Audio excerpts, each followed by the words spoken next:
It is unlikely that the war will continue until 2026. The Kremlin expects to wind down the so-called special operation this year. This was stated by retired FSB colonel and political emigrant Gennady Gudikov. According to the politician, the Russian Army Command and representatives of the military industry support the war and want it to continue, but the economic bloc of the Russian leadership is in favour of a speedy end to the aggression. A lot of officials don't want war. They understand that a war of attrition is beyond their capabilities. The Soviet Union overextended itself, and it was tougher than Russia. The economic bloc doesn't want war because the financial system will collapse, Gudkov said. According to him, the Kremlin is aware of the risks of prolonging the aggression and plans to curtail it in the near future. Based on what happened a few months ago, it seems that the Kremlin made a basic decision that we would not fight until 2025. After 2025, it is not safe to fight because negative trends will increase, which could ruin the entire system. Maybe something has changed now. Maybe they decided to look into 2026, but they considered 2025 to be the last year in which Putin's Russia could fight, the oppositionist said. Recently, US Institute for the Study of War, ISW, said that senior Russian security officials seem to assess that Russia needs to intensify its war against Ukraine rather than seek a negotiated exit. They are not ready to give up the war because of heavy losses. Before presenting their conclusion, the analysts recalled a new article by Medusa.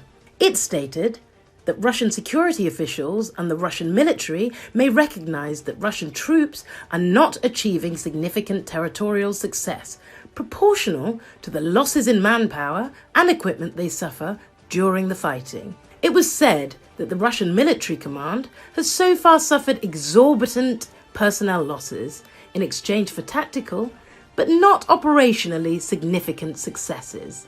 In turn, Russian dictator Vladimir Putin's theory of victory is based on accepting such losses as long as the Russians continue to advance on Ukrainian territory.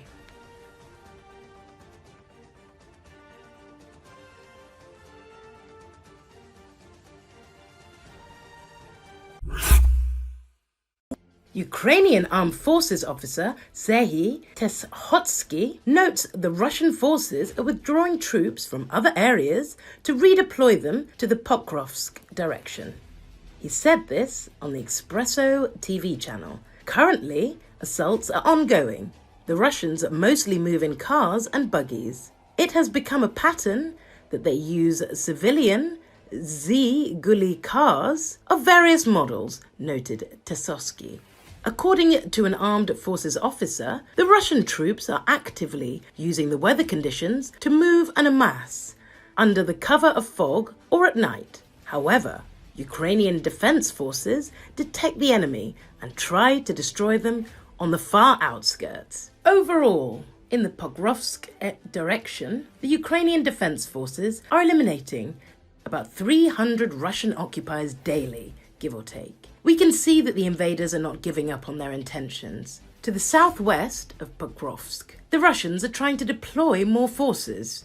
There is also information that the Russian army is withdrawing units from other directions, but they are not achieving the success that they had hoped for. Russians attack so often along so many axes against undermanned Ukrainian positions that some of the assaults are bound to get across the mine-infested, artillery-blasted, drone-patrolled no man's land. More and more of these assaults involve cars, trucks and vans, having lost around 15,000 armoured vehicles in their wider war on Ukraine, far more purpose-made combat vehicles than sanction-squeezed Russian industry can replace. Russian regiments and brigades are increasingly riding into battle in civilian vehicles. Russian commanders knew the vehicle shortage was coming.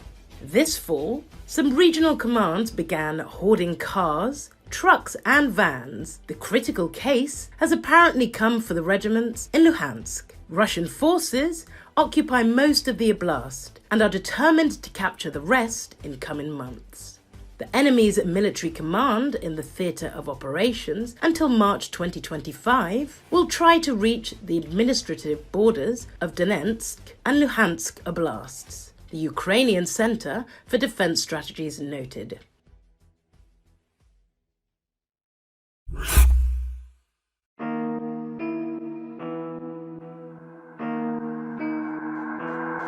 Голосом.